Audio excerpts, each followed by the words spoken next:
future international speech winners. Namaste Pei. Thank you. All right.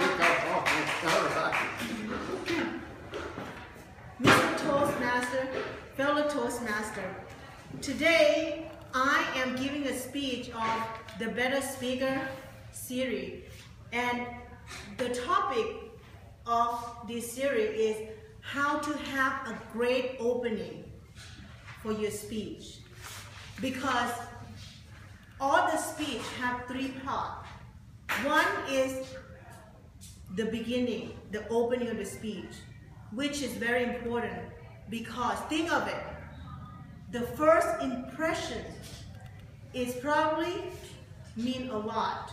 So when we opening the speech, that's just like the first impression of when we meet people, because that's how it goes. The second part of the speech is the body of the speech. And that is very important as well, because that's give the detail for the audience to know about what the body of the speech. And the end of the third part of the speech is the conclusion or the end of the speech. So they have three parts. So today I will talk about the first part, which is very important. It's about how to have a successful opening for your speech. So they have 4 critical topic or objection for you to have an opening, to have successful opening speech. Number 1 is for you to capture your audience.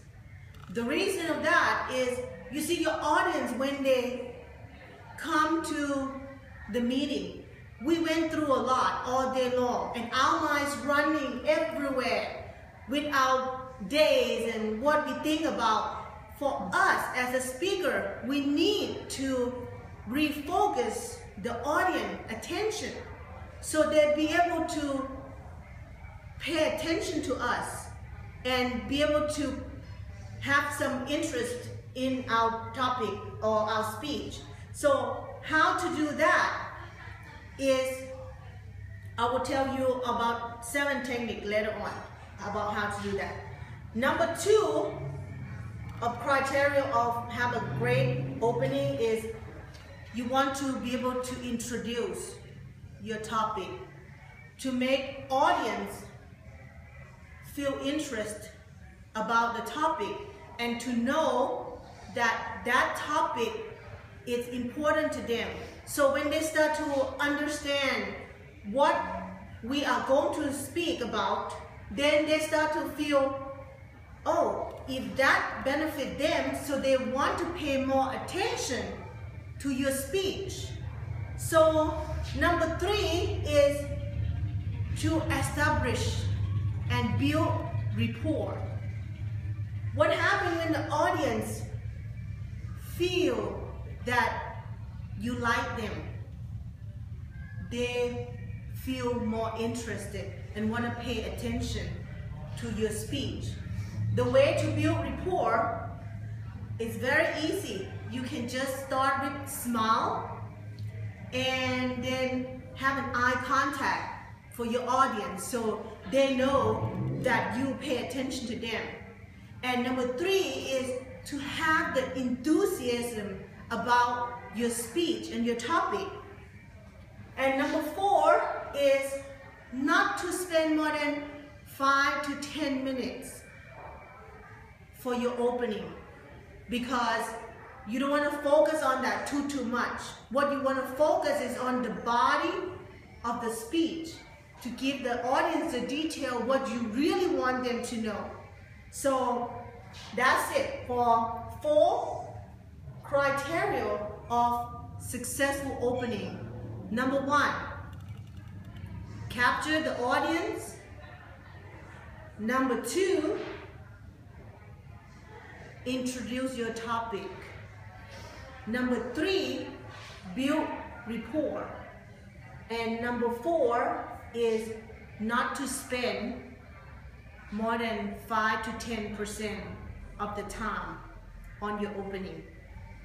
Now, let me talk about technique, how to use for your opening. They have seven techniques, okay, to have a successful opening, and we can use it different way. It depends on the speech, depend on the audience, depend on circumstance. Number one technique is to be able to state how important your speech is to the audience. You want to be able to show your audience and persuade them to pay attention to you by telling them why this speech they need to listen and they need to pay attention. And that is number one technique.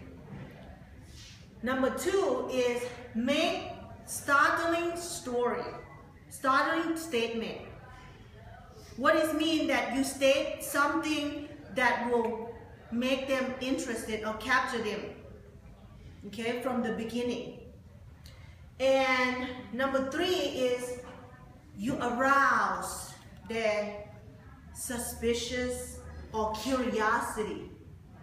Make them feel like, oh wow, what is this speech is going to be about? So when you do that, the audience will automatically pay attention to you.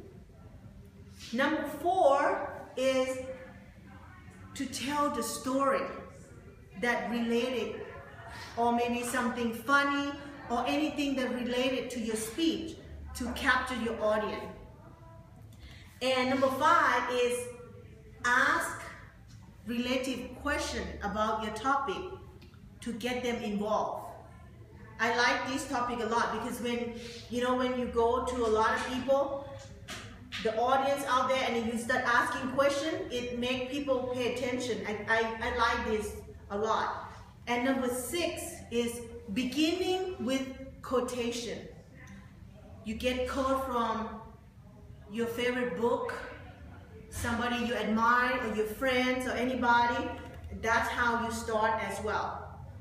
Number seven is have reference on that occasion.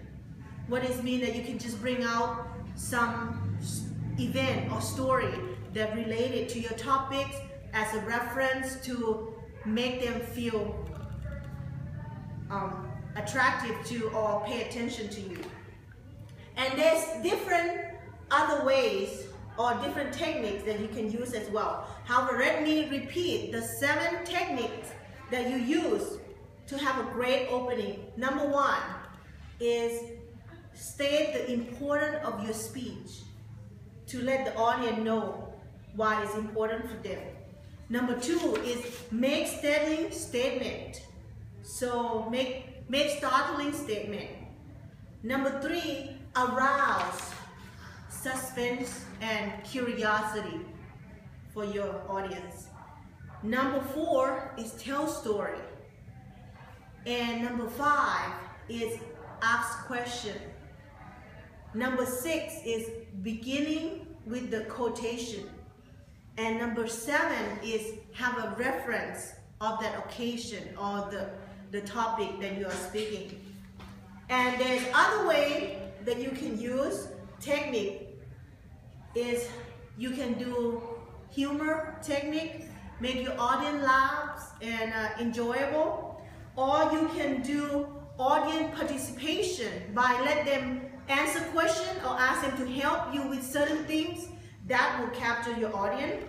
And number 3 is demonstration, because if you want to, like if Gail want to show how to make chicken, she can bring the chicken and egg and flour and demonstrate how to fry the chicken, so it make the audience pay more attention with that. And number 4 is reference to historical. Okay? Now, I told you all the good things about the opening. Let me tell you what we need to avoid not to do when we do opening. Because to have a great opening, we should do what we need to do and what we should avoid. Number 1 is don't start telling your audience how long you have been prepared the speech, because they don't need to know that. Okay? And number 2 is don't make it too boring because audience like excitement. They don't like to be dull and boring. So don't do that. And number 3 is don't delay telling them the topic. You want to show them the topic right away. So that is it. What to avoid not to do is